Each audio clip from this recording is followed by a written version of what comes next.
It's anyone's race right now as the Wawa 250 winds its way to conclusion, and we are live on the Motor Racing Network. So glad you're spending your Friday evening with us as we begin to wrap up our coverage from the World Center of Racing. Back in the restart zone we go. Green flag goes in the air. On the gas, everybody accelerates through the gearbox.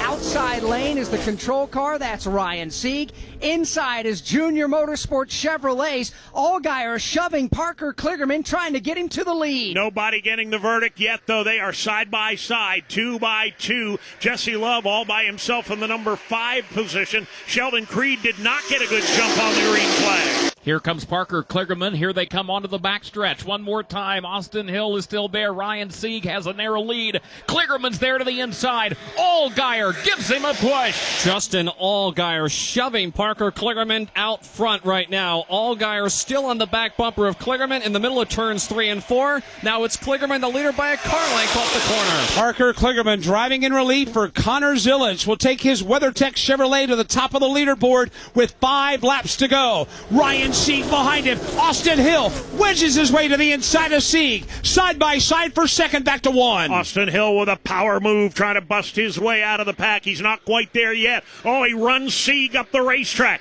Now dives back down to the double yellow line. It's going to work. Austin Hill by a nose for second. Here's Hill. He's there. Parker Kligerman has the lead, though. Kligerman moves out in front of Ryan Sieg. Here's Hill. He dives to the inside. Kligerman slams the door. And as that is happening, Leland Honeyman trying to go up the middle, 3 wide, racing around Justin Allgaier, Jesse Love, and Christian Eckes. They're side by side for second behind the leader, Kligerman. 4 laps to go this time by, and it is on at Daytona. Up front, Parker Kligerman in relief for Connor Zillage. He's got the lead. The outside lane on this trouble. Ryan Sieg gets turned off the front bumper of Leland Honeyman. Other cars go sliding down to the inside skid pad. Multiple cars in the crash. It all was triggered on the exit of the 18-degree tri-oval.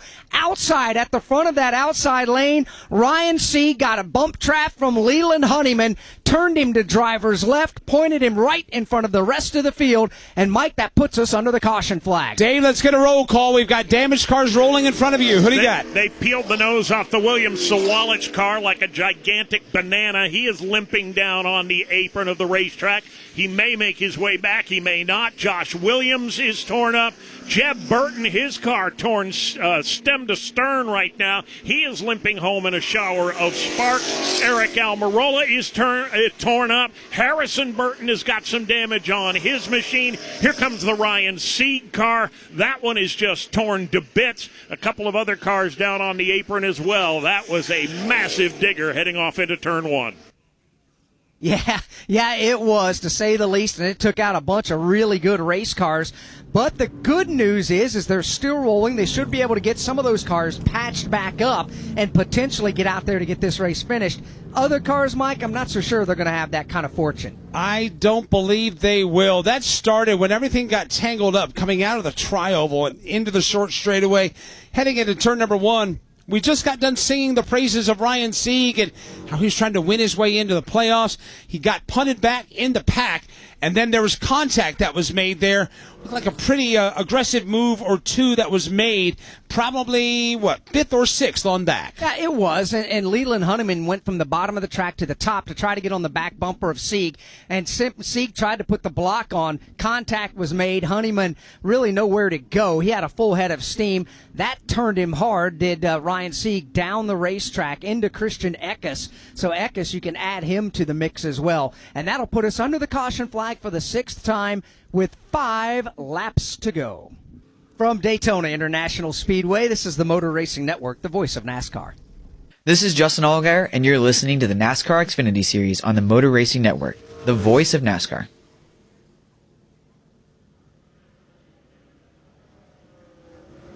We are headed to overtime here on the Wawa 250 for the NASCAR Xfinity Series here at Daytona. The multi-car crash at the exit of the tri-oval triggered from the outside lane. Ryan Sieg was up there, got turned around off the front bumper of Leland Honeyman, and it was on from there. Multiple cars involved in it. then that'll slow us down under the caution flag. Parker Kligerman is the race leader. Austin Hill is second. Justin Allgaier third. Leland Honeyman is still running. He's fourth. Jesse Love is fifth. The rest of the top 10. We'll see Sammy Smith in sixth. Sam Mayer seventh. Brandon Jones eighth. Brennan Poole is ninth. And Nick Sanchez is 10th. Well, right now we're looking at Ryan Sieg's team repair the damage or try to assess the damage of his NASCAR Xfinity Series car. Problem is, Postman, that when they get done with this, it looks like it could race in the next Whelen Modified Tour race at Monadnock. Yeah, repairing the damage or just yanking all of the dangling parts off from this race car. Right front fender is gone, the hood is gone, and right now they're working with the big saws to take the nose piece, the bumper cover, and the whole nose piece off from that car. So working to do that. It looks like the left front fender is not far behind it. They got some damage on the rear of it. So Sieg, a lot of damage on his car. 3 pit boxes in front of him. Christian Eckes is here.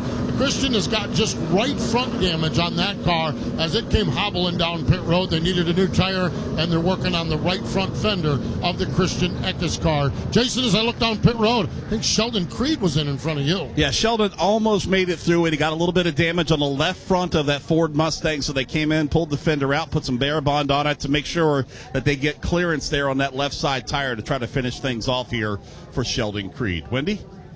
On this end of pit road, William Sawalich still sits stopped as they're putting Bear Bond on the left front wheel well area and the left front fender. Also on pit road was Jeb Burton multiple times to fix damage on his machine. Eric Almirola also on my end of pit road involved in that crash. Clearly, carnage is beginning to mount here for a lot of these drivers late in the going here as we're headed to overtime. Next time by, we will reach lap number 100, which is the advertised distance, but we're headed to overtime. In just a moment, we'll explain how all that works. But first, let's pause 10 seconds for station identification on the Motor Racing Network.